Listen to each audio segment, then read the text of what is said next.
Compartiendo ideas. Debate colectivo nos permite entender mejor. Hoy hablamos sobre filosofía.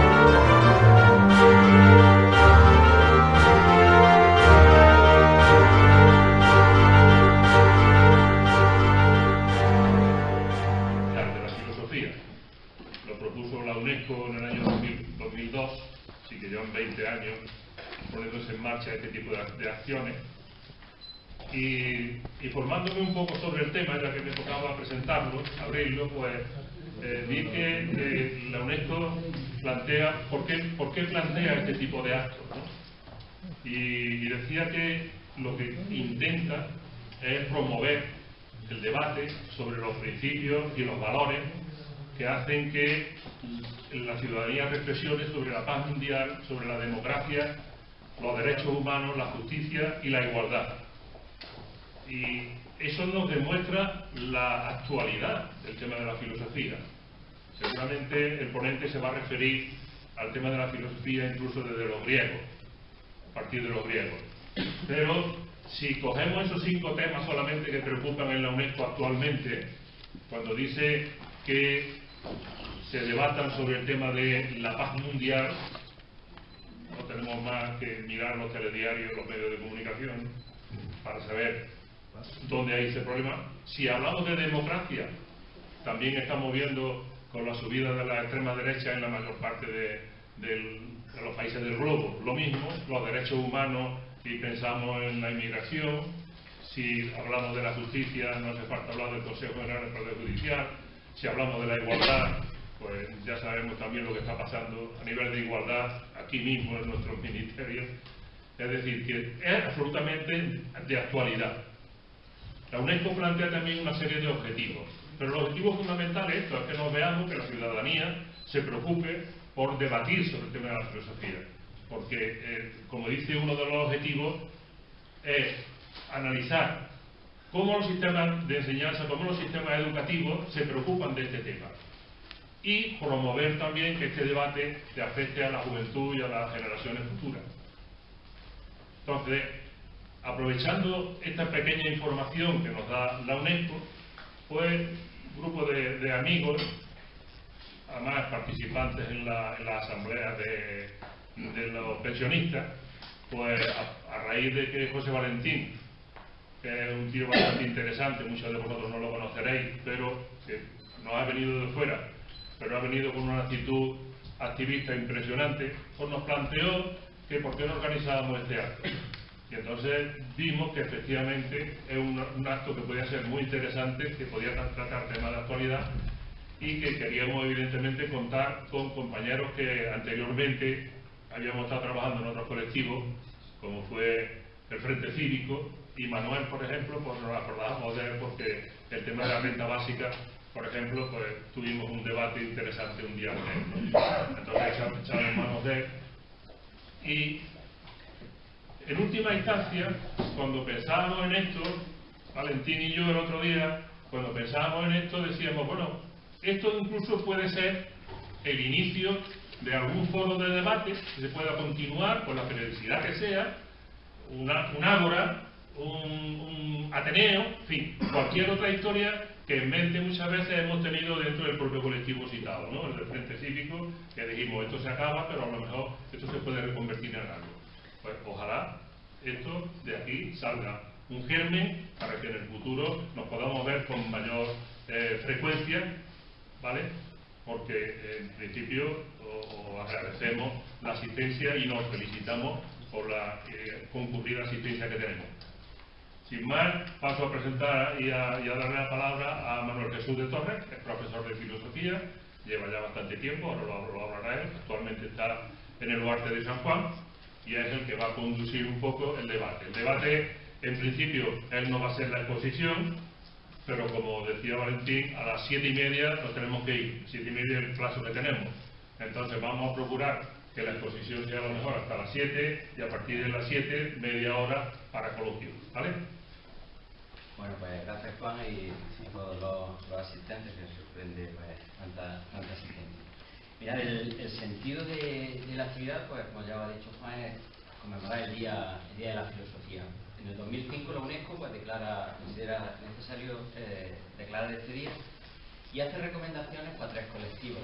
A los gobiernos les recuerda la importancia de aumentar la presencia de la filosofía en la aula. No han hecho caso porque al revés pues, estamos ahí sobreviviendo y arrinconando el bachillerato. A las universidades les recuerda la importancia de la facultad de filosofía de hacer investigación, pero no una investigación tan endogámica como se suele hacer, muy de hablar de filósofos, sino de los problemas que está teniendo el mundo. Y a los profesionales que trabajamos pues, fuera de la universidad nos recuerda también la importancia de hacer una filosofía más accesible. Hay que reconocer que esa mala prensa que tenemos de algo muy extraño, de un lenguaje muy abstracto, que eso bueno, muy especializado, es cierto, ¿no? Entonces también nos da esa recomendación, nos alienta a eso, a hacerla accesible. Y en eso estamos, se genera un movimiento de divulgación filosófica, de intentar hacer que la filosofía llegue a todo el mundo, porque en realidad es ahí donde nació. Y ese es el sentido que tiene esto, el tratar de acercar la filosofía a la ciudadanía. El acto, o lo que yo pretendo, mostraros simplemente, brevemente, dónde hay ahora mismo filosofía, no dónde debería estar o lo que debería pasar, sino dónde se está haciendo la filosofía y a partir de ahí contestar a la pregunta de qué nos puede aportar, es decir, en esos sitios en los que está presente, que está presente en muchos más sitios que además del sistema educativo, y qué nos aporta en cada uno de esos entornos en los que estamos. Y luego pues he cogido, porque lo que en realidad se trata es de que hagamos juntos una actividad filosófica, pues para que veáis el sentido que tiene esto. Y lo que he preparado es pues, un pequeño problema filosófico actual y pues lo voy a plantear, 2 posturas que defienden filósofos actuales, que se está debatiendo en la universidad, y ahí generamos un diálogo pues, sobre ese problema en concreto, que espero que os resulte interesante, porque que la mayor parte del acto pues, será como se anuncia, un diálogo entre nosotros sobre ese problema, es decir, que vamos a hacer filosofía juntos. Pero sí que me gustaría al principio pues, mostrar un poco eso que se está haciendo. Mirad, os he dejado ahí el índice de un libro, no sé si, claro, es que no pensé que iba a haber tanta gente, pues no me gastar tantas fotocopias, pero es el índice de un libro. Me gustaría que ojearais, si tenéis alguno cerca, qué pregunta os puede llamar la atención, simplemente que le echéis un vistazo a esa. Por ahí no tenéis, si os no importa, mira, eso, podemos compartir. Si os importa, pues, ahora que tenéis si queréis para que ojéis.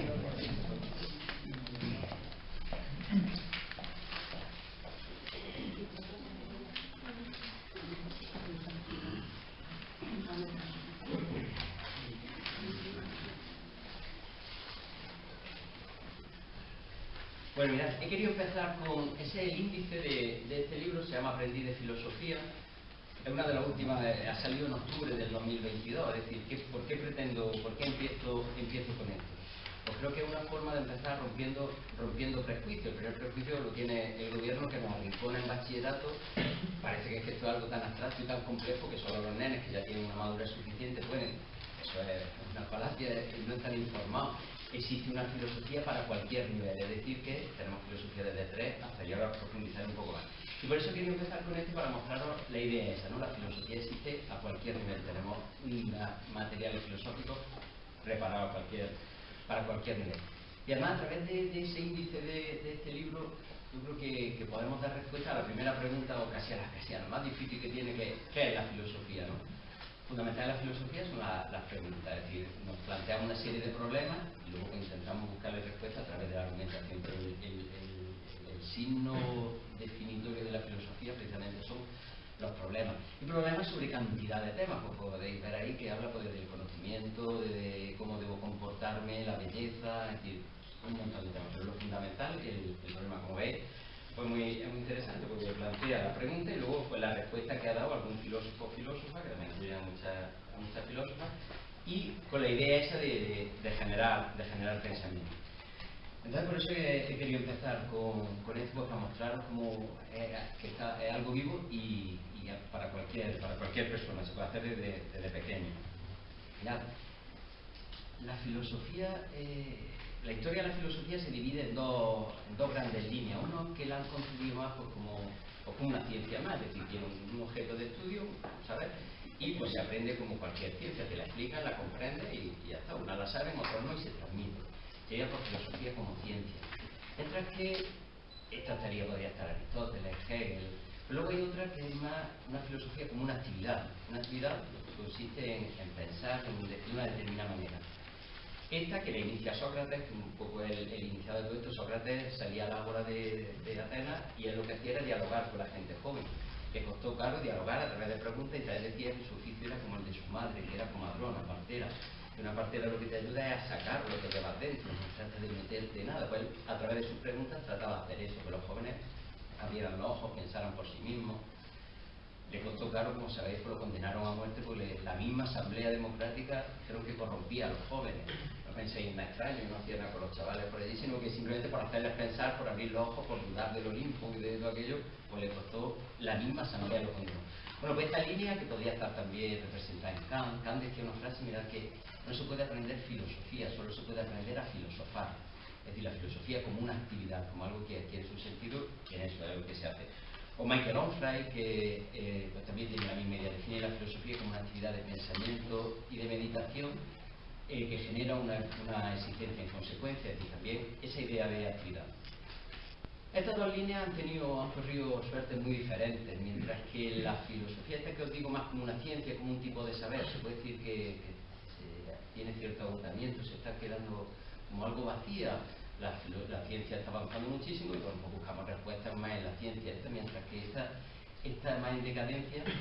Sí que me atrevo a decir que la filosofía como actividad, esta que nace en Sócrates, sí que yo creo que vive un boom, es decir, se está generando una cantidad de actividad filosófica de este tipo impresionante.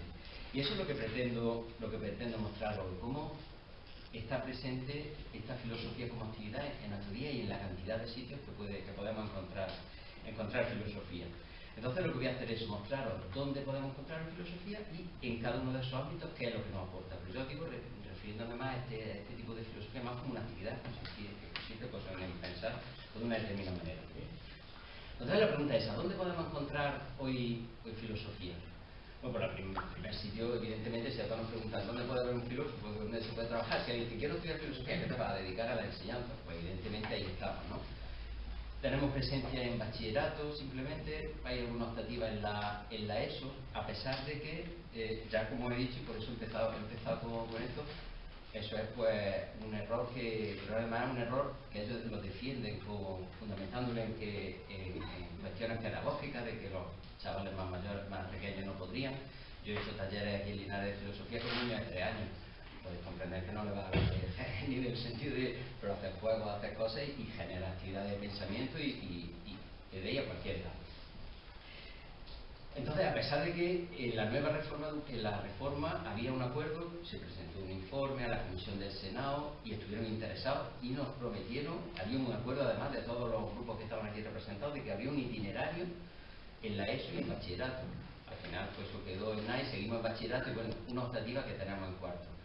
Pero nosotros estamos preparados para intervenir incluso en primaria, es decir, para tener presencia en primaria. Existe un programa que, bueno, yo estoy formado en él, se llama Filosofía para Niños y Niñas, y ahí tenemos materiales preparados para cualquier edad, yo os digo, desde 3 años, pues con cuentos, con juegos, con cuadros, pero al final se trabaja lo mismo, se generan preguntas y se trabaja el pensamiento. Es decir, que ese currículum está preparado. Claro, pero pues, la pregunta que siempre que viene una reforma nos preguntan, pero vale, ¿y qué sentido tiene? ¿Por qué tenemos que mantener la asignatura de filosofía? Y eso es lo que os quiero mostrar. Mirad, a nivel personal, ¿qué le podemos aportar qué pueden aportar nuestras asignaturas? Estoy hablando simplemente del contexto educativo. Mirad, este por ejemplo es el cuadro de las destrezas de pensamiento que nosotros trabajamos en una asignatura, habilidades de pensamiento. Dice, vale, filosofar es pensar. Vale, pensar ¿qué es? Pensar es todas esas cosas. Todas esas destrezas las trabajamos de una forma u otra en una asignatura. Entonces, dime si todo esto, por ejemplo, no nos sirve para la vida. Tienes que tomar una decisión. Te sirve ser capaz de razonar, buscar razones, hacerte preguntas, verlo desde otra perspectiva, ver las consecuencias que tiene, qué causas tiene, observación. Te das cuenta que son destrezas que nos sirven para cualquier ámbito de la vida, no solo para el específico de la filosofía. No solo eso, sino que, mirad, para fundamentar lo que os digo, hace unos años, ya os digo, el programa este de filosofía para niños que en Inglaterra se hizo un experimento y se planteó a un grupo bastante amplio de unos 3.000 niños. Se hizo un grupo de control, uno seguía su currículo normal, en quinto y sexto el equivalente a nuestro quinto y sexto de primaria. Y a otros le empezaron a dar una hora semanal de filosofía. Y el resultado no es solo que mejoraron en destreza de pensamiento, que era lo que se esperaban, sino que mejoraron también en matemática y en inglés. Y que consiguieron una serie de destrezas que le ayudaron a ser mejores en otras asignaturas. Creo que esto también justifica la presencia de la filosofía en la enseñanza. Pero no solo eso, sino que, mirad, parece que los filósofos somos siempre antisistemas, el pensamiento crítico va en contra de... Bueno, sí que podemos estar, pero incluso, mirad, a mí cuando me preguntan, pero lo que vosotros hacéis, ¿para qué sirve? Ya desde que descubrí esto lo tengo clarísimo. Mirad, cada 5 años el Foro de Davos, que sabéis lo que es, el Foro Económico Mundial, se reúnen y entre otras muchísimas cosas emiten un informe en el que dice a los 5 años qué habilidades van a necesitar a los que van a contratar las empresas. Es decir, qué habilidades, soft skills, las habilidades blandas, son las que van a necesitar. En el 2020 sacaron estas, que son las del 2025, y mirad lo que planteaban. Pensamiento analítico, aprendizaje activo, pensamiento crítico y análisis, creatividad, flexibilidad, razonamiento, resolución de problemas. Yo de las 15 que viene ahí, más de la mitad las trabajamos en filosofía, es decir, que hasta para el ámbito laboral tiene sentido lo que hacemos. Entonces, esto sobre qué sentido tiene nuestra asignatura está perfectamente justificado y creo que con esto lo muestro. Pero no solo eso, porque ahí sí que estamos, el boom real este que os digo, se está viviendo más bien fuera de la filosofía, en ese esfuerzo por devolver la filosofía donde nació. Sócrates, ya lo he dicho, no fundó una academia, era hacía filosofía en la calle. Entonces, en este aspecto sí que se está viviendo un boom. Por eso me he traído algún librillo simplemente para mostrarlo como curiosidad y para fundamentar lo que digo. Hay una cantidad de publicaciones incluso que son bestsellers y muy recientes. Por ejemplo, filosofía, esto es el libro de filosofía para el gran público, no es para eruditos que sepamos de entender eso. Filosofía en la calle, esto va por no sé qué edición. El arte de pensar, de José Carlos Ruiz, cómo los grandes filósofos pueden estimular nuestro pensamiento crítico. Michael Onfray, un filósofo francés, un libro que lo que hace es contar la historia de la filosofía a través de la pintura. A mí me encanta el arte por poder conectarlo con filosofía ante el desánimo, una filosofía que puede ayudar a superar distintas situaciones. Me sé incluso filosofía en viñetas, ¿por qué no? Filosofía, otros prejuicios, muy serio, muy aburrido. No, ¿por qué no se puede aprender filosofía con viñetas? Estos son recientes y he cogido 4 cosas, es decir, que hay una producción increíble y todos estos pueden tener 2 o 3 años cada hora, es decir, que permanentemente se está produciendo un montón de literatura filosófica, pero literatura filosófica de divulgación para el gran público. También se producen, hay un montón de eventos, talleres, cafés filosóficos, paseos filosóficos, comunidades filosóficas. Por ejemplo, Michael Onfray, el filósofo este que he hablado, fundó una comunidad filosófica en París, después el instituto, porque me gustaba el entorno. Y bueno, pues ya hasta que tasar la cantidad de personas que pueden del éxito que tiene, y simplemente pues, por el placer de dialogar y por lo enriquecedor que pueda resultar.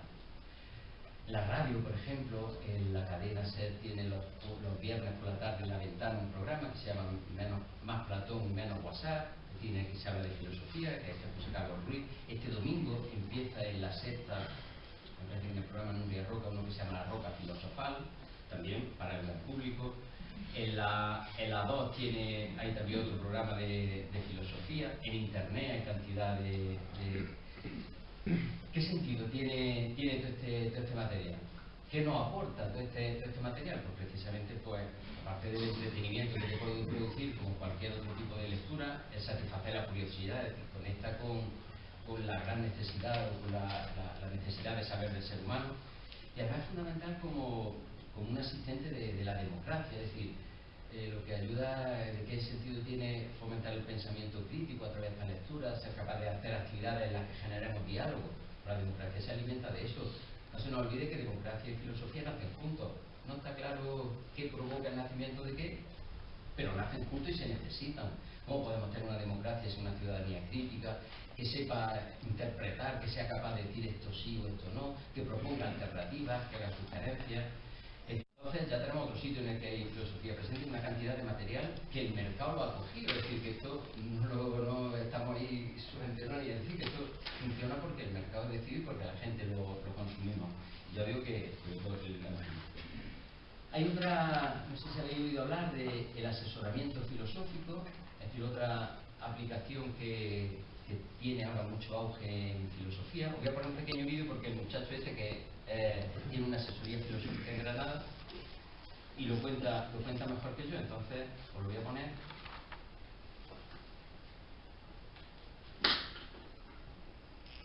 Terapia filosófica, asesoramiento filosófico, orientación filosófica, acompañamiento filosófico, son muchos los nombres que se utilizan para denominar esta actividad y muchas las formas de entenderla y de practicarla, casi tantas como filósofos prácticos que se dedican a ello. Por eso, ¿qué es la consulta filosófica?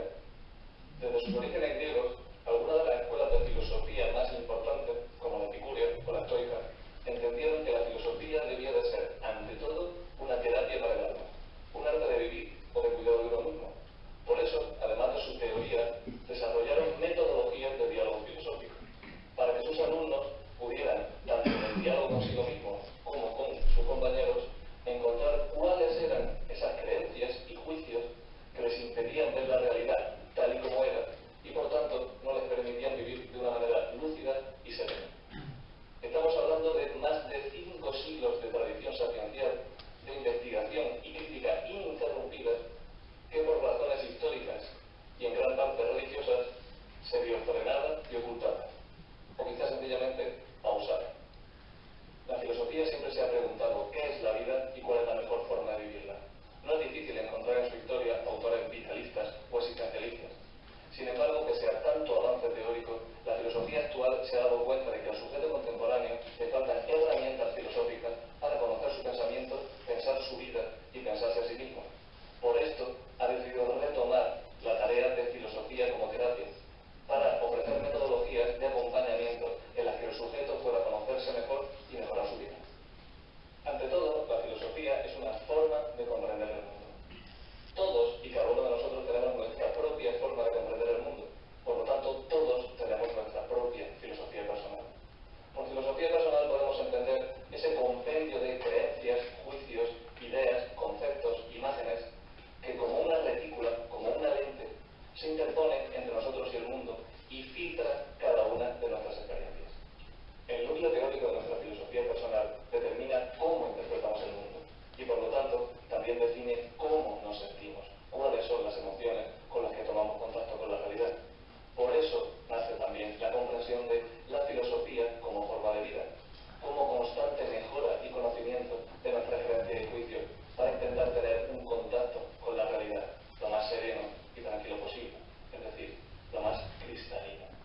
Una de las tareas de la filosofía como terapia es comprender y solucionar o disolver aquello que llamamos malestar existencial, vital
profesional que tiene, en la que se ve la presencia que puede tener o la aplicación que puede tener. ¿En qué se basa? ¿Qué te puede aportar un filósofo para resolver esa? Pues simplemente el cuadro ese que os he enseñado antes de habilidades de pensamiento, pues se trataría de aplicarlo a resolver tu propia. Estás metido en un problema, no sabes, pues intenta buscar las causas, qué consecuencias tiene cada una de las decisiones, buscar distintas alternativas, la creatividad de ser capaz de hablar horizontes y pues distintas ideas filosóficas porque te pueden iluminar. Nunca te va a recetar ni a decir lo que tienes que hacer, sino que te puede.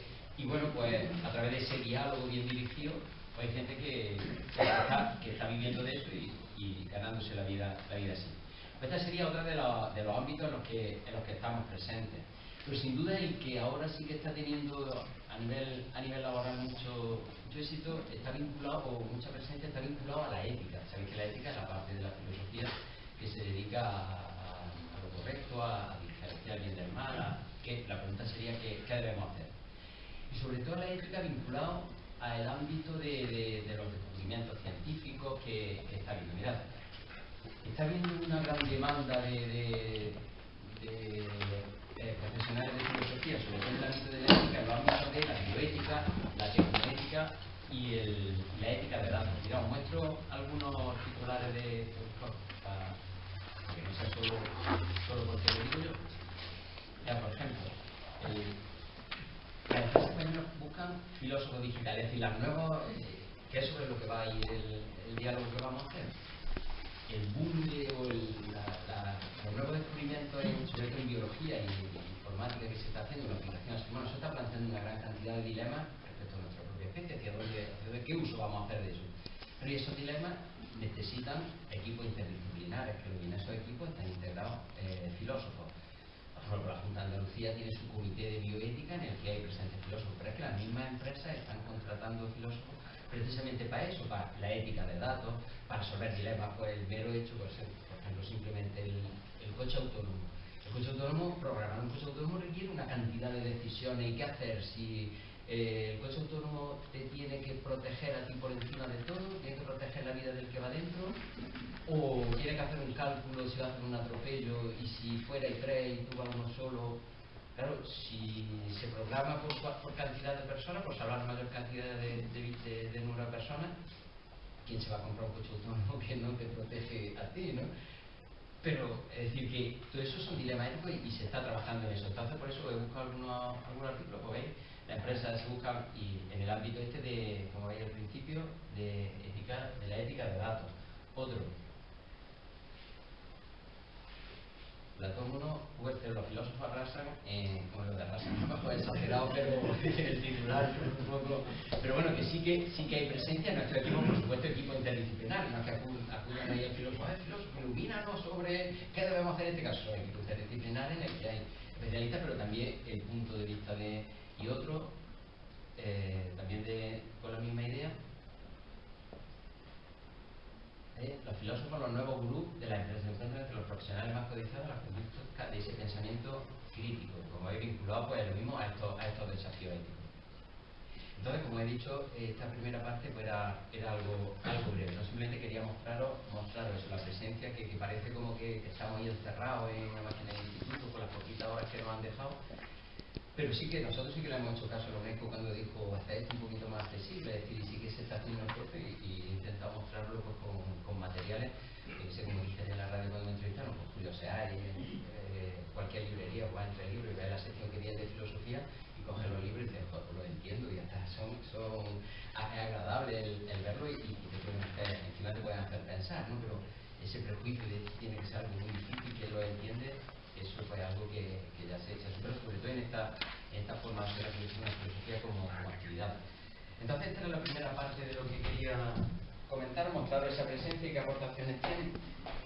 Si queréis, si tenéis alguna preguntilla sobre esta parte y pasamos si no al diálogo sobre el problema en concreto que os quiero proponer. Si queréis preguntar algo sobre esto, algo que os haya llamado la atención o si no, pues propongo el diálogo que era la idea. Bueno, entonces mirad, vinculado a este campo que ya os digo que es el más dinámico ahora mismo y que más dilemas está generando y que yo creo que nos puede interesar, he cogido La pregunta que nos vamos a hacer es, pues, ¿cómo será el ser humano del futuro? Una pregunta que nos podemos hacer, ¿no? Y más pensando en la especie. Claro, si esa pregunta no la hacemos hasta ahora, bueno, pues cogeríamos las tendencias de la evolución y pues, lo que haríamos sería extrapolarlas. Pues la evolución nos marcará, nos dirigirá hacia, pues los dedos más para acá, más para allá. Pero claro, esto que hemos visto, la biología y los avances en ingeniería informática y demás, hacen que ya podamos nosotros intervenir en el mismo proceso de la evolución del ser humano. Y que ya no es solo lo que la naturaleza quiere hacer con nosotros, sino que nosotros a través de la genética y de la posibilidad que ya se está haciendo de implantarnos chips y demás, que nos caminen hacia convertirnos en cyborgs, que es lo que pretenden. No, es decir, que podemos diseñar qué tipo de... Entonces, la pregunta que ya se convierte en una nueva pregunta, porque ¿debemos utilizar la ciencia para eso, para modificar al ser humano? Claro, la primera respuesta es para curar, claro, pues si con los genes conseguimos quitar enfermedades, pues ¿quién va a decir que no? Había que ser muy una mentalidad muy extraña. Vale, sí, para curar sí, pero ¿y para mejorar la especie? Deberíamos utilizar estas, que son posibilidades que ya podemos en genética, ya se pueden elegir cada vez más, cuanto más genes tengamos identificados, pero quedará poco para dar el paso de poder incluso manipular los genes. Y con la posibilidad de implantarnos pues, chips que nos permitan tener capacidades que no teníamos. ¿Y si decimos que sí al mejorar, en qué dirección? ¿Tenemos claro qué tipo de humano queremos? Vamos a poder diseñarlo. Eso, no sé si el problema lo es claro. Pues mirad, claro, ¿cuál sería? Yo aquí lo que pretendo es que veáis lo que sería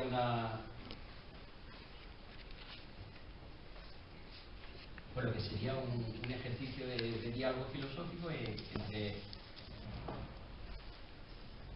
un grupo de no especialistas.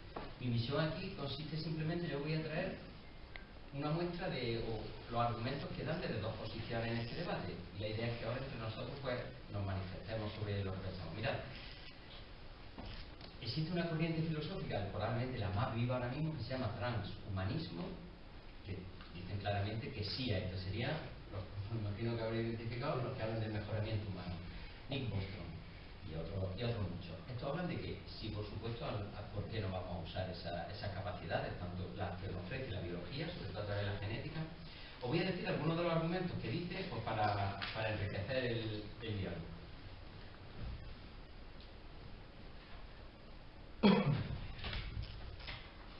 Mirad, ellos establecen que ha habido tres etapas en el desarrollo de la vida. Una primera biológica, ellos en vez de hablar de cuerpo-mente, mente, hablan de hardware y software, pero lo entendemos, ¿no? El hardware sería el cuerpo y el software pues, sería por la información, todo lo que tenemos, que en realidad es lo que configura la mente. Pues ellos hablan de que ha habido otra etapa, la biológica, en la que el software y el hardware fueran fruto de la evolución. Pues lo que la evolución ha querido hacer con nosotros, pues nuestro cerebro se ha ido modelando. Luego llegó otra fase que sería la cultural, en el que el hardware sí seguía dependiendo de la evolución, pero ya parte del software sí lo hemos podido diseñar nosotros, la de la educación, del aprendizaje y demás, una segunda fase. Y ellos normalizan esta tercera fase, que sería la tecnológica, en que tanto el hardware como el software, pues podríamos nosotros diseñarlo. ¿Qué otro argumento utilizan? Dicen que la naturaleza no es sagrada y hablan incluso de que tenemos el deber de transformarlo para la supervivencia. Llevamos haciéndolo desde siempre la especie humana. ¿Por qué nos vamos a seguir? ¿Por qué nos vamos a parar ahora? Es decir, combatimos enfermedades, nos llega el COVID, lo luchamos. ¿Por qué no vamos a seguir haciendo eso? Incluso para mejorar la especie. Otro argumento que dan ellos es que nos daría mayor libertad. Este es muy curioso porque vamos a ver el mismo argumento, pero en el sentido contrario en lo otro, es decir, mayor libertad, pues tenemos mayor capacidad de elección. ¿Cómo quieres ser? Lo que la naturaleza quiera, no qué tipo de humano queremos. Lo diseñamos y nos daría mayor capacidad de elección. Yo digo que son los argumentos del transhumanismo. Ellos dicen que no tiene por qué ser discriminatoria en sí mismo, otra cosa es el uso que se haga. ¿Por qué? Pues generaría mucha igualdad al desaparecer muchas limitaciones, tanto físicas como de otro tipo que tenemos. Es decir, si gracias a la genética o a los implantes que nos hagamos conseguimos superar limitaciones, eso puede igualar a las personas, por lo cual habría menos discriminación. Les digo que yo solo os cuento argumentos. Hablan de que no solo se quedan en mejorar la especie, sino que incluso, como en todo, pues hay distintos grados, pero hablan incluso de ampliar nuestras funciones y mirar en qué cosas están trabajando ahora mismo o cuáles son los proyectos que tienen. Uno, cerebros en red, utilizar la posibilidad de conectarnos los cerebros y intercambiar así información, pero más radical. Están trabajando y puede que no quede mucho, que simplemente lo que necesitan es que avance la tecnología un poco más, ser capaz de descargar el software de nuestra mente en algún soporte físico. Es decir, imaginar las posibilidades que eso tendría, todo lo que está en nuestra mente, forma de procesar, recortar, descargarlo en un formato e implantarlo en lo que queramos, incluso en otro tipo de cuerpo. Eso que suena muy de ciencia ficción, pero son cosas que tendremos que... Y el gran reto que hay de la inmortalidad, que se podría conseguir bien por la genética, o en eso es lo que ellos defienden. Y nos vamos al otro, yo creo que el título es significativo, ¿no? A esto, pues claro, los otros sí que son un movimiento, esto fue transhumanismo. Pero esto pues no tiene, y se les llama bioconservadores, pues porque lo que quieren es que sigamos la evolución biológica sin violentarla, sin intervenir de una forma tan directa. Fijaros qué curioso que los otros decían, donde hablaban de que aumentaba la libertad, ellos hablan de falta de libertad. Porque te das cuenta que los utilizan el argumento y el contraargumento, porque hablan de mayor posibilidad de control y dominio. Es evidente que en el momento en que nos empiecen a implantar algo que puedan manipular los genes, hay más posibilidades de que nos controlen, de que nos dominen. El de la igualdad también lo utilizan ellos en el sentido contrario. Es que no es cierto que hubiera más igualdad, es lo perfecto en el que todo, pero lo cierto es que eso estará en manos de mercado y demás, que lo que generará es una mayor desigualdad. De hecho, avisan del peligro de que podríamos llegar a una especiación, que eso, que nos convirtiéramos en varias especies, unos modificados y otros no modificados, o con las capacidades que cada uno fuéramos teniendo. Hablan también como argumento en contra de que se desvirtuarían actividades humanas, por ejemplo el deporte, porque hay deportistas, al final todo el mundo podría ser bueno en lo que quisiera, pues come superfuerza, supervelocidad y come cuánto ya está. Pues, es decir, ¿qué sentido la música? Pues un oído perfecto, ¿qué sentido tendría decir se desvirtuaría la mayoría de las actividades humanas? Avisan de un peligro que es que dice que se multiplicaría la responsabilidad, porque al no quedar ya en el azar, sino tener nosotros que elegir lo que queremos, tendríamos mucha responsabilidad y creen que no estamos preparados para eso. Hablan también de un argumento que se distorsionarían las relaciones de filiación, es decir, de los padres y los hijos. Hablan lo mismo de educar a un hijo que diseñar a un hijo, ¿no? Es decir, parece como que bueno, voy a diseñarlo y ya que lo he hecho, pues lo tengo perfecto y ya está, es decir, cambiaría. Bueno, pues ese es el tema que os quería plantear. Y la idea ahora es pues eso, que os manifestéis y dialogar entre nosotros sobre qué pensáis. Ese sería el sentido de una actividad filosófica. Mi misión llegaría aquí, ahora simplemente sería intentar.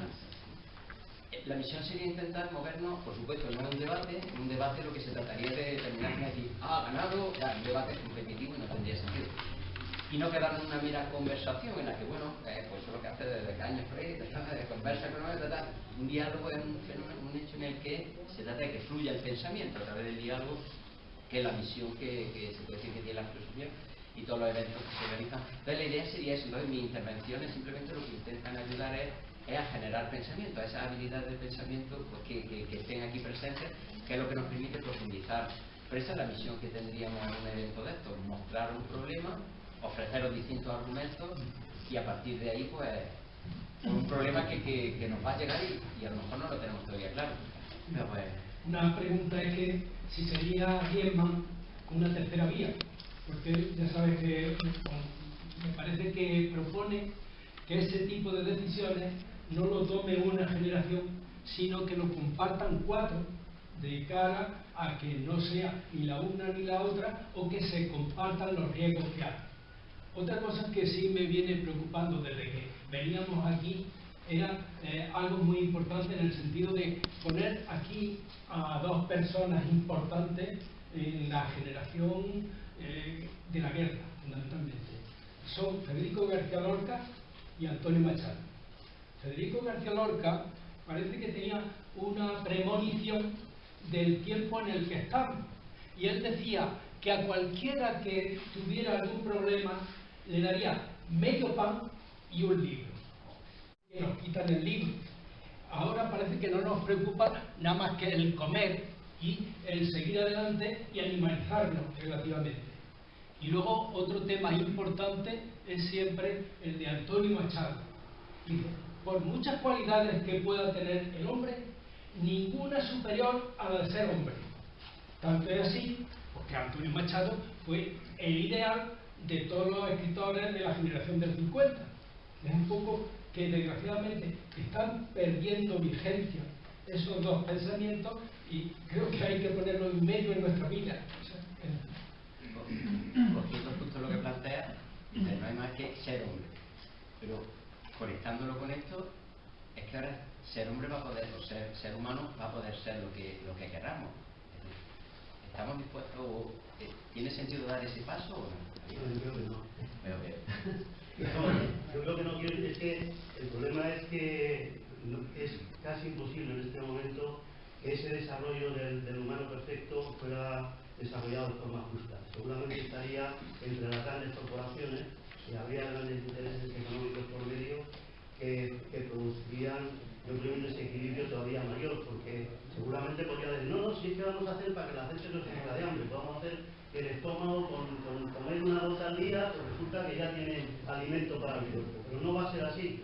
Ya está pasando en los descubrimientos de medicina y otras cosas que realmente esos grandes avances cada vez benefician a menos gente y cada vez producen menos pluralidad.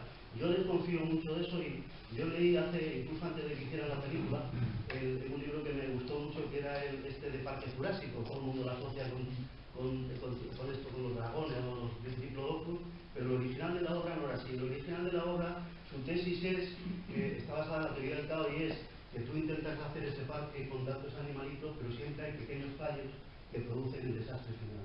Entonces, intentar programar al ser humano de esa manera tan metódica, sin poder controlar todos los actores que intervienen, yo estoy seguro que sería un desastre, ¿no? Aquí me alineo claramente con Sanders, ¿no? Y que quizá el resultado de esa sociedad hecha a medida no sería otra cosa que lo que ya escribió Huxley en El Mundo Feliz, ¿no?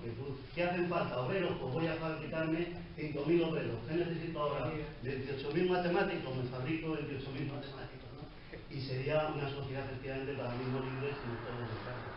Una sociedad que yo quiero vivir, pero prefiero la incertidumbre. Perfectamente de acuerdo.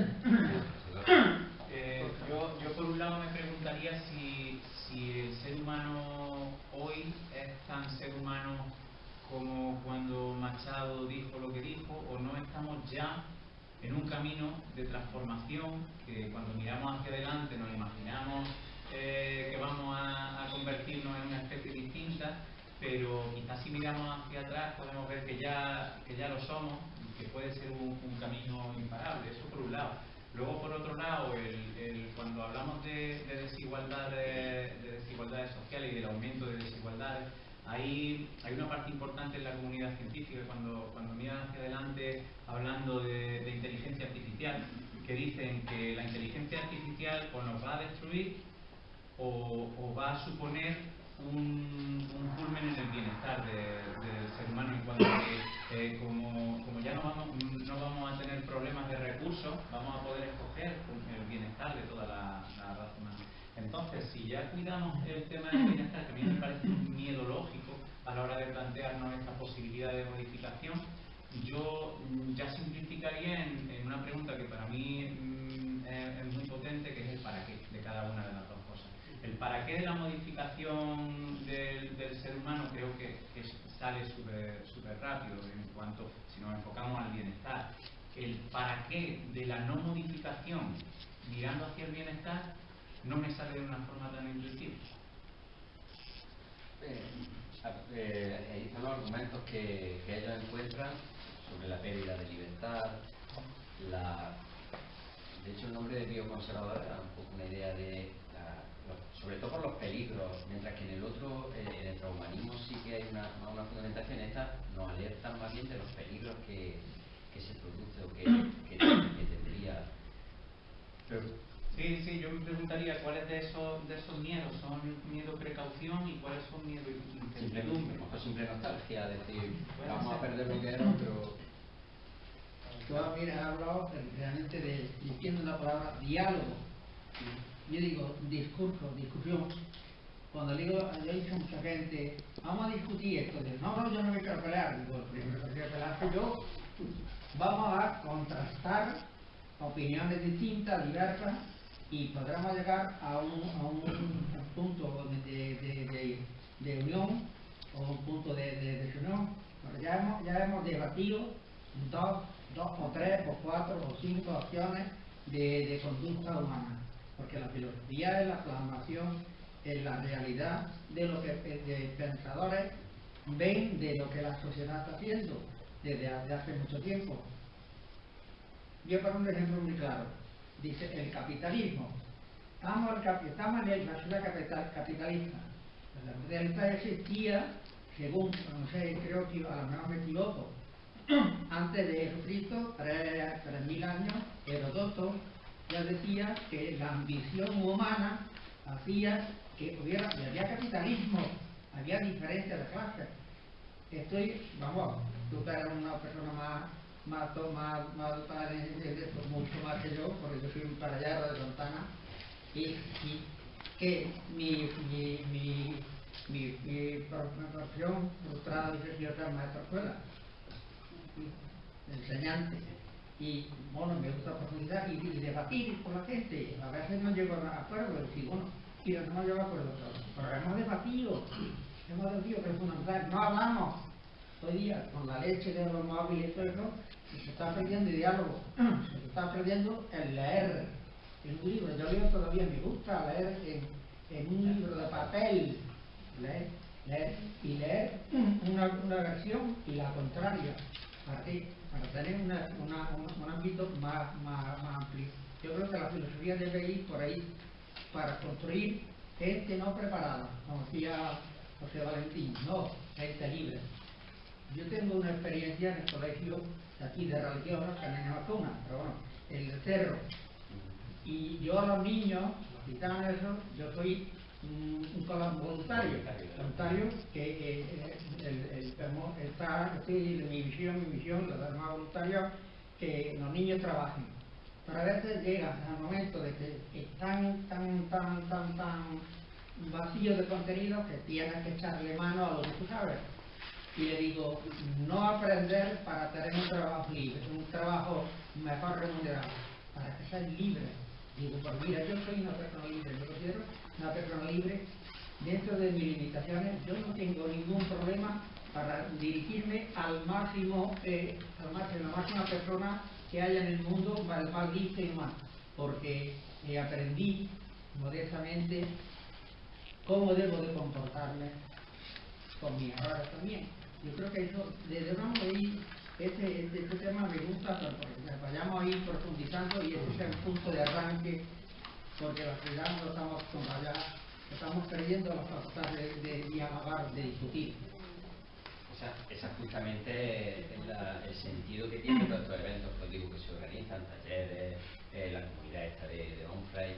El sentido es facilitar el diálogo, ese proceso en el que pensamos juntos, dialogar, luego el pensamiento, pensar entre dos, es decir, el proceso de pensar juntos, porque mejora las conclusiones a las que llegas. Y por eso cuando el primer diseño del cartel, sí, porque lo acepté porque es representativo de la filosofía, pero no me gusta como símbolo de la filosofía por la soledad esa del pensador. Si hubiera diseñado yo el cartel, que me parece estupendo, y no, si no te lo había dicho, pero pues sí sé que todo el mundo lo ve y reconoce lo que es, pero me gusta más como símbolo un grupo de gente pensando, y si es de niños ya mejor todavía, pero porque creo que ese es el sentido y es el proceso más enriquecedor, por supuesto la reflexión y tal. Pero cuando contrastan las ideas, cuando surge esa perspectiva, y ese tiene el sentido de esta actividad. Creo que había levantado una mano. Sí, era por decir que suscribo con lo que has dicho en cuanto a que aumentaría la desigualdad. La tendencia natural al final de los avances científicos a que se democratizan. Es decir, que empiezan grandes corporaciones. Pongo un ejemplo. ¿Quién tiene un ordenador en los años 50? Que era como un avance. Ahora todo el mundo lo tiene. ¿Quién tiene un coche en esa época? Es decir, que el avance precisamente científico lo que tiende es a homogeneizar y a que no lo beneficiemos. O sea, aumenta la población gracias a que el avance científico al final cabe a todo el mundo. Empieza a lo mejor en un núcleo, pero luego de manera natural se extiende. No se queda acentuado y no se va perpetuando. Creo que hay un mito en cuanto a que el avance científico lo que ha acentuado las diferencias, yo creo que no, al revés. Cada vez estamos más parecidos al acceso, y de hecho, a mí, todo lo contrario, creo que el que tengamos un móvil ha multiplicado las posibilidades de diálogo, no la ha reducido, o sea, la ha multiplicado. Tenemos al alcance de nuestra mano 3.000 años, o 5.000 años de información, eso es lo contrario. ¿Y quién tenía ese acceso a la información antes? Una élite. Ahora lo tenemos todo. Un niño de 5 años, una persona que antes se puede considerar analfabeta, lo tiene ahí. Entonces, yo creo que por el mejoramiento esto pasará exactamente igual. O sea, si tenemos una oportunidad, ¿por qué no aprovecharla? Es la pregunta, un poco lo que ha dicho José también. Que el para qué, el para qué no, tengo la misma duda. Sí tengo claro para qué sí, pero el para qué no. Claro, indudablemente hay que ver también por lo que ha dicho él, lo que... Y luego por otro lado, las dos caras que tiene... En ese sentido también el problema que veo algunas veces a la filosofía es que al final lo que hace avanzar el mundo es la acción, es decir, dialogamos, pero no podemos quedarnos en el círculo. Tú llevas todo, yo también vengo aquí, es decir, al final hay que decir, pero ¿para dónde tiramos? Una contestación. Claro, pero hace falta gente de acción. Pero una acción sin una reflexión previa. Sí, pero al final que no nos podemos quedar en que tú opinas, yo opino, no sé qué, vale, pero precisamente esto actuamos. Gaiman dijo el smartphone que cambió nuestra vida casi a peor. O sea, el pensador en ese que lo ha puesto en tela de juicio el tipo de avance. No estoy de acuerdo en absoluto.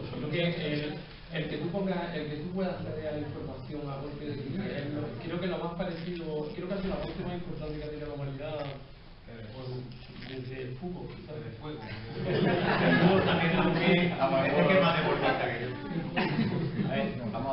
Que esa información quizá sea errónea, esa es la que le conviene a una pequeña élite de la que nos lanza. Hay que enseñar a eliminar la buena de la mala. Eso es lo difícil. Pero quiero decir lo difícil porque hoy día estamos viendo que los medios de comunicación, que no dejan de ser los que nos tenían que más o menos enseñar. No, eso es un poco tú tienes que, lo que tenemos que avanzar es hacerle suficientemente madura como para que sepa buscar la información. Evidentemente, pero tener la información es magnífico. Necesitamos una luz. Ya, por favor, vamos a pedir la como hay manos pedidas, vamos a... Bueno, vea. Yo quiero utilizar el mismo instrumento que has utilizado tú para fomentar este debate, que creo que además es más adecuado. Y voy a hacer una pregunta. ¿Qué es la percepción? Claro. Perdón. Sí, perdón. Después de esa pregunta, yo la dejo ahí. Ahora sí que ahí la vemos. La perfección. Esa perfección que hay que elegir entre llegar a la perfección o estar en contra. ¿Pero qué es eso? ¿Quién decide lo que es la perfección? Cuando yo establezco, y durante mi carrera profesional como docente, siempre hemos buscado el mejoramiento. Pero lo ha decidido y ha sido protagonista la persona que tiene que mejorar. Si diseñamos cómo van a ser los humanos de aquí en adelante, ellos no van a decidir cómo van a ser, sino que se van a encontrar siendo la perfección que otros pensaron que sería. ¿Podría aclarar un poco qué quiere decir por lo de que lo ha decidido la persona? Claro, cuando decidimos vamos a ir hacia el mejoramiento humano, estamos hablando de que personas que aún a lo mejor no han nacido tendrán unas características físicas, biológicas, intelectuales o emocionales que no son parte de su evolución como persona y de sus decisiones de opción en el momento. Sin embargo, cuando hablamos de que una persona mejora a lo largo de su vida, lo está haciendo en función de su interacción y de sus decisiones. Por eso, el planteamiento es ¿quién va a decidir esa perfección? Otros previamente, de que tú hablabas antes, de si diseñaríamos al ser humano o conseguiríamos o ayudaríamos a la mejora del ser humano. Son decisiones importantes. El problema es que una cosa es que mejoremos las herramientas que tenemos para mejorar. Yo entiendo lo del móvil, perfecto, es una herramienta que yo podré utilizar o no, y la podré utilizar para mejorar o no. pero lo voy a decidir yo y la voy a tener en mi mano. Otra cosa es que me mejoren a mí como si yo fuera una herramienta de algo. ¿Y quién va a decidir herramienta de qué voy a ser? Lo dejo ahí. Sí, yo creo que por recuperar de lo que dice Ross, que pueden enriquecer el diálogo. De hecho, ese es el gran problema, lo que plantea Antonio Ángel, la percepción, es que no lo tenemos claro. Quizás va a llegar un momento en el que tenemos los medios para hacer lo que queramos con la escritura, pero esa es la pregunta y eso es el kit del debate este. ¿Hacia dónde queremos? Está claro que curar enfermedades, está claro, pero el paso más. ¿Tiene sentido la descarga? Ese tipo, la inmortalidad, pero ¿de verdad queremos ser inmortales? Y lo están intentando, pero ¿de verdad tiene sentido levantarse cada día y decir, bueno, si tengo tiempo, sí, ¿por qué voy a hacer? Por lo mejor un disparate y lo hacemos y decimos, ¿por qué hemos hecho esto? No es un segundo. Entonces, ese sería uno de los puntos. Y otro, yo creo que si abriría o convertiría en pregunta lo que ha planteado Antonio Ángel. Esas decisiones que se van a tomar para generaciones futuras, eso no se hace ya, por ejemplo, a través del sistema educativo. Es decir, no estamos nosotros ya, cuando definimos un programa de educación, ya se está dirigiendo o diseñando de alguna forma culturalmente, pero no se está diseñando ya a las personas, no el hardware, pero sí el software, eso no lo estamos haciendo ya. Y cuando decides tener un hijo, te está diciendo que no la pedís. Sí, lo trataba de abrirlo para ir sacando preguntas. Vamos a ver. Sí, una reflexión sobre los dos grupos que han planteado ahí, ¿no? El del ordenamiento humano y el de contra la perfección. Yo supongo que tiene que haber una zona intermedia en la que haya aspectos en los que ambos estén de acuerdo. Es decir, no creo que sean absolutamente exclusivos, dos grupos aquí, absolutamente exclusivos. Ya se está planteando, por ejemplo, tú mismo has planteado el tema de la salud, ¿no? Es decir, no creo que el grupo de contra la perfección, que busque solamente la evolución absolutamente natural del ser humano, esté en contra de una prótesis, por ejemplo, ¿no? Yo creo que eso, que lo apoya el otro grupo, ellos también estarían de acuerdo. Es decir, que ahí tiene que haber zonas comunes. Y hay una que has comentado que a mí me ha llamado mucho la atención porque fue parte de una conversación que yo tuve con un amigo el otro día en Madrid, y era el tema de la descarga, efectivamente, ¿no? Ya se ha llegado, hace ya años, ¿no?, a descargar de un disco duro, a descargar la información en otro software, Y, por ejemplo, el otro día, cuando se hablaba de los científicos estos en Barcelona, que habían descubierto ese gen que se mueve del cáncer y provoca esta, imaginemos la situación siguiente. Estamos en filosofía, vamos a imaginar y a ver qué soluciones tendríamos. Que esa persona sufre un infarto, y le quedan 3 horas de vida según. Es decir, ese conocimiento que tiene en la cabeza se podría descargar y aprovechar esa experiencia acumulada en ese campo de la ciencia. Digo, yo doy la pregunta, yo tengo mi respuesta muy clara, y es que sí, es que debería aprovecharse. Pues lo mismo pasa en ese caso que con Machado o que con García Lorca, es decir, si no tuvieron oportunidad y era otra época, ¿no? Pero pensar en eso, pensemos en la cantidad, porque claro, decimos, cuando nos vamos de aquí, dejamos en herencia, pero dejamos en herencia cosas físicas, dinero, la casa y poco más, y poco dinero además, ¿no?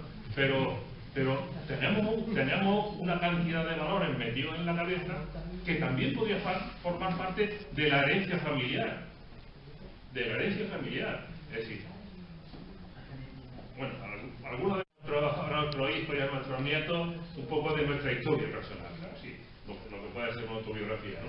Pues esa está ahí seguramente, y sería fácil incluso extraerla en mejores condiciones de las que podemos hacer nosotros en el ordenador, porque ya tenemos lagunas en las que, bueno, no encontramos determinadas cosas que sabemos que están ahí en el disco duro y que quizás sería interesante, pues bueno, algún día llegar a descargarlo y decirle a los hijos y decirle a los nietos, esto es lo que pensaba Florito, ¿no? El abuelo, esto es el papá y tal, ¿no? Y yo creo que en eso, digo que son relaciones porque estarían de acuerdo los dos grupos. No los veo incompatibles, lo que quiero decir, concluyo, no los veo incompatibles como que uno esté absolutamente enfrentado al otro, sino que seguramente, si entran en diálogo filosófico un grupo con otro, encontrarían ahí zonas comunes.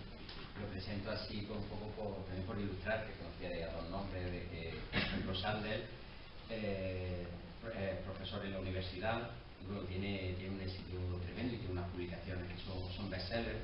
La clase me parece que en filosofía del derecho, no sé si eran 500 lo que costaban ya y no dejaban entrar a más gente, que clase es numerosísima, plantea muchos dilemas, un poco por ilustrar, pero en las dos posiciones lo que hay son gradaciones, es decir, que al final sí que habrá una zona, lo planteo así pues porque queríais ayuda a posicionarse. Pero luego dentro de eso, creo que Diego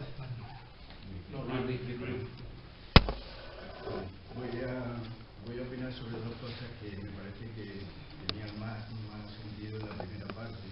Pido perdón, pero vamos a ver. Yo hace muchísimos años estudié 6 años de teología y de filosofía, por lo tanto, y después 5 de derecho, y una asignatura fuerte era filosofía del derecho.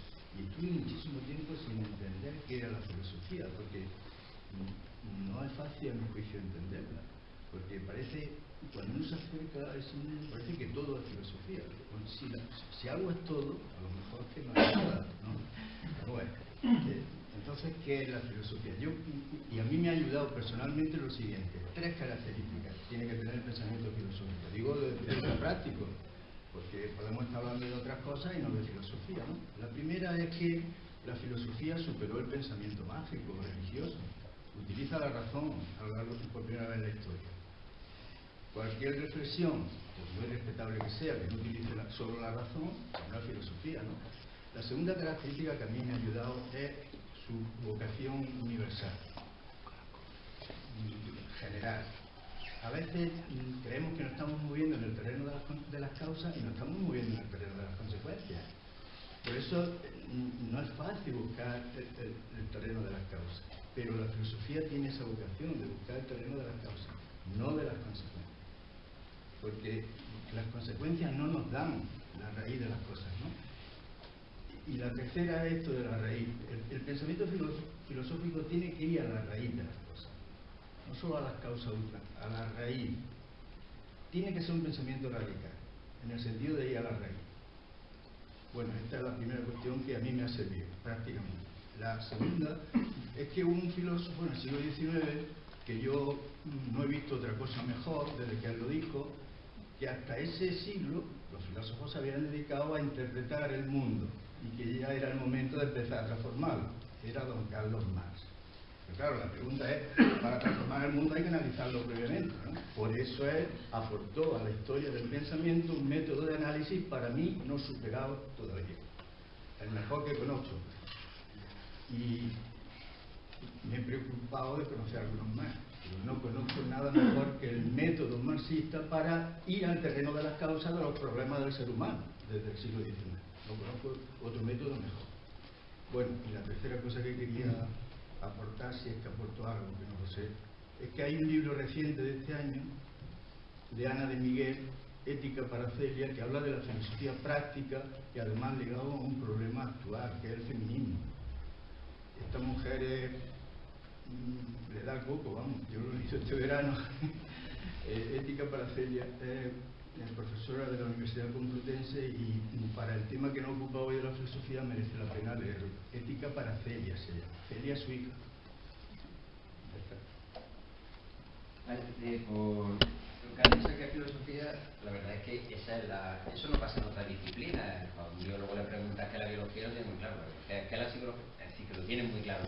Esa es ya una pregunta filosófica. Por eso he empezado con el índice ese, porque era una forma de posicionarme, ¿no? De que entendáis de una forma práctica que entendía por filosofía. De hecho, ayer cuando me entrevistaron en la radio para este acto, pensando en posibles preguntas que me podían hacer, digo, por estar un poco preparado, digo, ojalá que no me pregunte qué es filosofía, digo, prefiero que me pregunte qué es el sentido de la vida, lo que quiera. Digo, pero que no me pregunte esta forma hoy porque quedo como el culo, digo, porque claro, es que dice, bueno, que está ahí a divagar, digo, vaya a un especialista. Pero es que yo ya os he dicho, la que leí un montón y sí que me posiciono, entiendo que más la que se interpreta más como una actividad, que lo he dicho más que como un saber, que quizás entiendo que tiene menos, pero la que a mí de todo lo que he leído es la de Michael Onfray, que os he dicho, que dice, la filosofía es una actividad reflexiva y de meditación. Me encanta la diferenciación porque incluye, con lo de meditación, incluye a las tradiciones orientales. Bueno, nosotros hablamos de pensar, pero bueno, y pensar que el cuadro ese que os he puesto, el pensar racional, el pensar activo, el pensar que analiza la realidad, que la abre, que busca, pero meditar también, y ese nosotros lo tenemos un poco apartado, por eso me gusta, porque integra las dos tradiciones, reflexivo, que sería más el racional, y de meditación, y a continuación que dice que da lugar a una existencia en consecuencia, que ahí entraría la dimensión práctica esa de la que hablas tú, de no solo quedarse en interpretar, sino en transformar también la realidad. De hecho, un ejemplo de que quería ver al final sale, por ejemplo, la idea de la renta básica que hemos hablado antes, imagino que la conocéis, una idea que sería revolucionaria, pero esa nace en el ámbito de la filosofía. Quien la propone en un concurso de ideas que la ganan unos filósofos, y es una idea que de aplicarse, y de hecho, pero luego a la hora de aplicarla, pues ya la cogió Daniel Raventós y demás, y ya es una idea que está en el ámbito de la economía, pero nace en la filosofía de esa, a ver, ese es el sentido. Y todo este movimiento que está viendo, esta filosofía viva de la que os hablo, sí que tiene más ese sentido de transformación. La consulta filosófica, tú vas a un consultor filosófico porque quieres transformar tu vida a nivel individual, y que sí que es el sentido ese.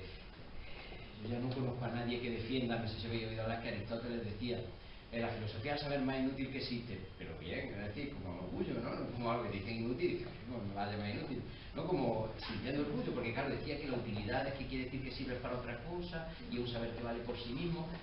Eso no tiene sentido, por eso mi inquietud hoy era mostraros las aportaciones de la filosofía, es decir, que está presente, y que está presente por méritos propios en la educación y en el ámbito en el que esté. Y si lo del libro, pues ya te digo, hay un montón de publicaciones que se están haciendo, y lo bueno es que son publicaciones eso para cualquiera, en que alguien sin formación, bueno, tú sí la tienes, pero sin una formación filosófica pues puede conectar y puede descubrir y hacerle pensar, y de una forma agradable, pues a través de un recorrido por la pintura, y te vas diciendo, pues mira, este cuadro lo puedes relacionar, o te has leído, te has disfrutado viendo pintura, en ese que os he hablado de, y además estás filosofando. Entonces había más palabras, sería Cuando Juan ha intervenido, a mí me ha sugerido otra cuestión. Me ha sugerido un poco lo que decía Antonio Machado, recordando cuando él escuchaba a Pablo Iglesias Pose. Él decía en aquel momento que si hubiera habido un fotógrafo que hubiera recogido los discursos de Pablo Iglesias, probablemente sería bastante distinto de la voz y el tono que él encontraba en su mente. Hay una cuestión importante que esto nos lleva a reflexionar, y es, más que a la máquina, acudir a la filosofía, acudir al diálogo. Desgraciadamente, las personas que están en nuestro entorno, que ayudan a construirnos, con ellas no hemos hablado lo suficiente. Y entonces vamos a la máquina, porque probablemente cuando alguien se va a morir, sería deseable que entre todos mantuviéramos ese recuerdo directo y sentimental incluso que hay. Porque cuando queremos mirar muy adelante, a veces tenemos que volver a mirar hacia atrás. Yo recuerdo ahora un poco en lo que se hacían los ritos de paso. Los ritos de paso en las tribus, cuando alguien moría y lo demás, lo que la tribu trataba de hacer es recomponer entre todos el legado que el muerto había hecho. Y entonces había un turno de intervenciones en el que cada cual recordaba de esa persona la visión que de él había tenido. Y entonces la tribu recomponía el legado concreto que esa persona había hecho. Es imprescindible que ese tipo de encuentro, de aumentar la oralidad que se ha perdido, que nos la está quitando ese gran adelanto que es, y desgraciadamente el tema de la...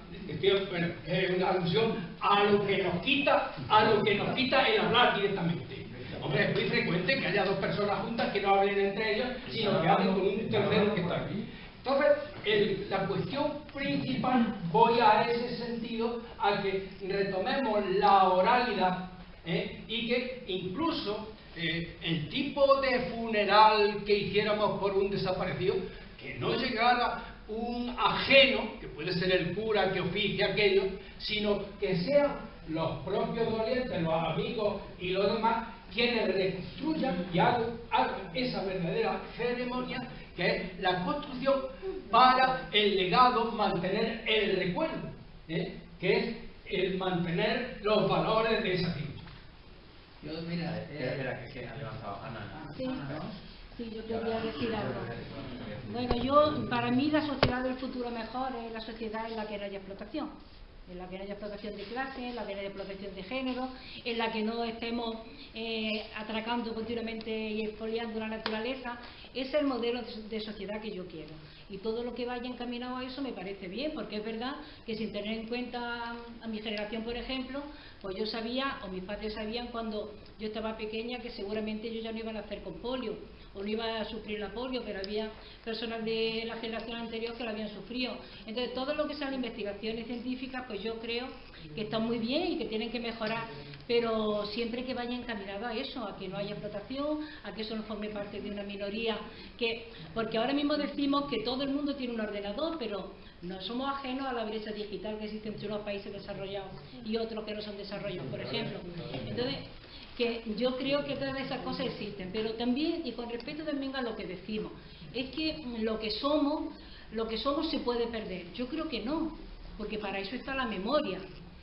Os invito a leer el discurso de Doris Lessing, una escritora británica, como sabéis, cuando recibió el premio, creo que fue el Príncipe de Asturias, cuando recibió el premio, y decía que ella se sentía depositaria de toda la cultura occidental, del cristianismo, de Grecia, de Roma, porque todo eso forma parte de nuestra cultura, y decía que en cualquier lugar la gente se podía entenderse con los demás porque eso era nuestra cultura. Lo que pasa, pienso yo, que cuando nos planteamos, y quizás con un poco de angustia, ¿qué va a pasar de nosotros cuando no estemos?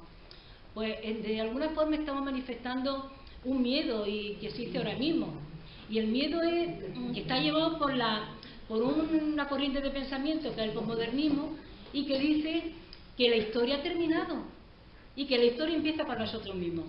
Pero yo creo que la memoria existe.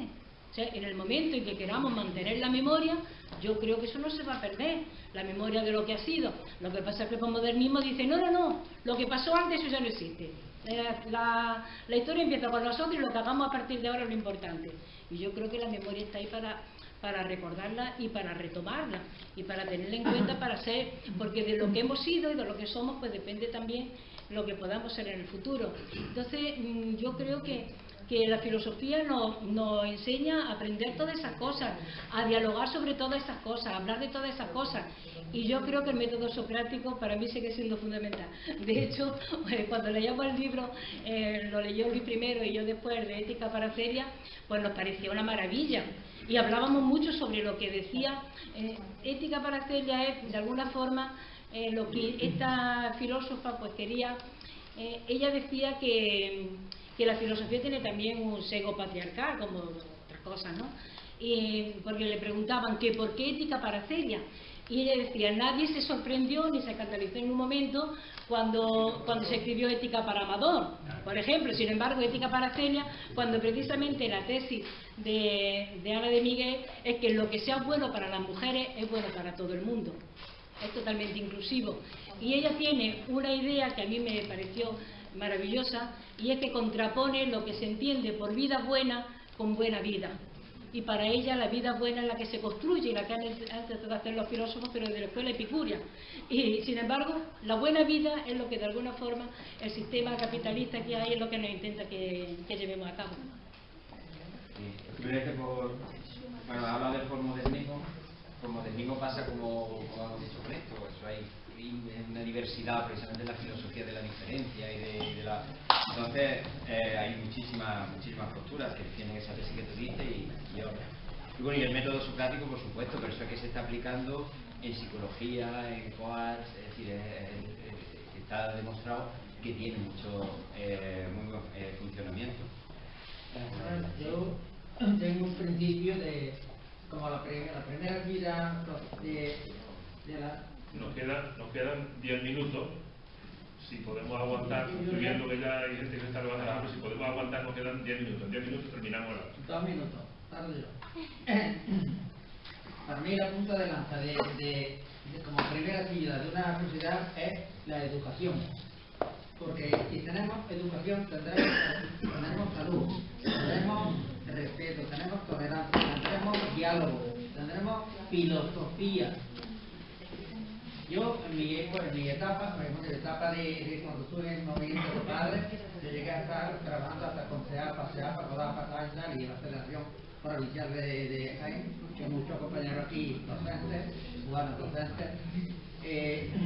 decíamos que se crea un sistema educativo que no es que fuera inamovible, sino que tuviera una estructura básica que no se pudiera mover, gobernar a quien gobernara, adecuándolo al tiempo y mejorándolo continuamente y poniendo los principios filosóficos que me deben llevar.